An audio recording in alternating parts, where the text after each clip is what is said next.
So as you can see, I have this PDF file and I have a lot of pages to it. Now, if I want to delete one page, what we're gonna have to do is simply open any browser and simply go to canva.com. You're gonna have to create your account, which is completely free, and then you're gonna have to take your PDF and simply drag this and drop it into Canva. Now we're gonna have to simply wait until this loads up, and as you can see we have 3 pages.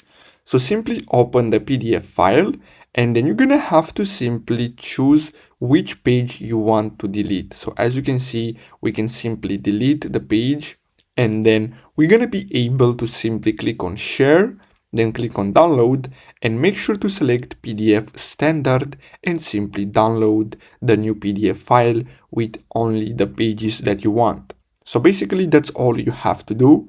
I really hope you found this video helpful. Don't forget to like and subscribe. Thanks for watching.